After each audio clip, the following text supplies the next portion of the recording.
খুবই মজার খেজুর পিঠা বানাতে যেমন সহজ খেতেও তেমনি মজা। যারা একটু মিষ্টি খাবার পছন্দ করেন তাদের কাছে আজকের এই রেসিপিটা খুবই ভালো লাগবে। তো রেসিপিটা বানানোর জন্য প্রথমে আমি এখানে হাফ কাপ পরিমাণ গুঁড়া দুধ আর তার সাথে 2 টেবিল চামচ পরিমাণ সুজি, 2 টেবিল চামচ পরিমাণ ময়দা দিয়েছি। আর দিয়েছি হাফ চা চামচ পরিমাণ বেকিং পাউডার, 1 চা চামচ পরিমাণ ঘি। এবার সব কিছুকে একটু আলতো হাতে মিশিয়ে নিয়ে তারপর এখানে লিকুইড দুধ দিয়ে এই যে এরকম নরম একটা ডো তৈরি করে নেব। এবার এই ডোটাকে আমি 5 মিনিটের মতো রেস্টে রেখে দিব।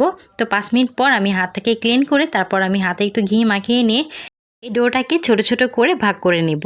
তো আমি একেবারেই ছোট করে নিচ্ছি, এটা কিন্তু ফুলে একটু বড় হয়ে যাবে।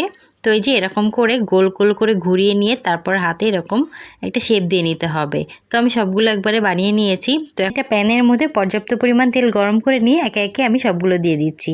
এবার এগুলোকে একেবারে লো হিটে উল্টে পাল্টে সুন্দর একটা কালার আসা পর্যন্ত ভেজে নিতে হবে। তো ভেজে নেওয়ার পর আমি উঠিয়ে নিয়েছি। এখন একটা প্যানের মধ্যে আমি 1 কাপ পরিমাণ চিনি আর 2 কাপ পরিমাণ পানি দিয়ে সাথে 2টা এলাচ দিয়ে জাল করে নিয়েছি।